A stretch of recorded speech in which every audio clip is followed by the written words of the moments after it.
সাভার গো প্রজনন কেন্দ্রে দুদকের অভিযান। সাভার থেকে কামরুল হাসানের পাঠানো তথ্য ভিডিও চিত্রে থাকছে নিউজ ডেস্কে বিস্তারিত। সাভারের ভারকুদা ইউনিয়নে সাদিক এগ্রোর একটি খামারে অভিযান চালিয়েছে দুর্নীতি দমন কমিশন দুদক এর একটি দল। এ সময় দুদকের কর্মকর্তা ওই খামারের আমদানি ও বেসরকারি পর্যায়ে উৎপাদন নিষিদ্ধ ৬০টি ব্রাহ্মা জাতের গরুর বাছুর ও ৫টি গাভীর বিষয়ে তথ্য পেয়েছেন বলে দাবি করেন।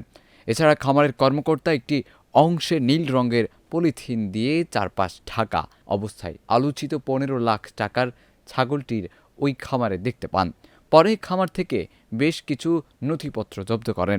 এর আগে সোমবার বেলা ১:৩০টার দিকে দলটি সাভারের ঢাকা ওরিচা মহাসড়কের পাশে কেন্দ্রীয় গো প্রজনন ও সেখান থেকে রমজানে বাংলাদেশ ডেইরি ফার্মার্স অ্যাসোসিয়েশনকে দেওয়া ১৫টি ব্রাহ্মা জাতের গরুর বেশ কিছু নথিপত্র সংগ্রহ করেন তারা।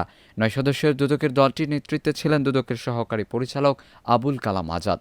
প্রাথমিকভাবে দুদকের কাছে অভিযোগ এসেছে, গরুগুলো জবাই করে সুলভ মূল্যে বিক্রি করার কথা থাকলেও জবাই না করে বেশি দামে বিক্রি করে দেওয়া হয়েছে। এগুলো হলো কি যে আর উৎপাদন বৃদ্ধি পাওয়ার সম্ভাবনা নেই বিধায় একটা এগুলোকে হলো জবাই করে সুলভ মূল্যে বিক্রয়ের জন্য দুধ কি বলে খামার হলো যে অ্যাসোসিয়েশন আছে এর কাছে হলো হস্তান্তর করেছিল।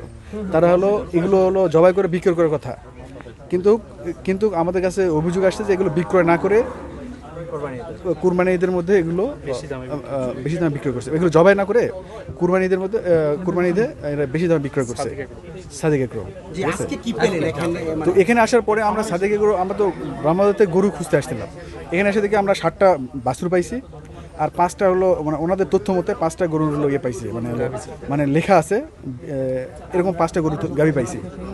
কিভাবে হলো এগুলো বাছুরগুলো কিভাবে হলো এবং বাছুরগুলো কিভাবে হলো তা এটা তো বীজ থেকে তো হয়েছে। হ্যাঁ, কি পরিমাণ বীজ আসলে এখানে হলো এরকম তথ্য আমরা পাই নাই। আমরা নিউজ ডেস্ক, মিহিরুল মিরাজ।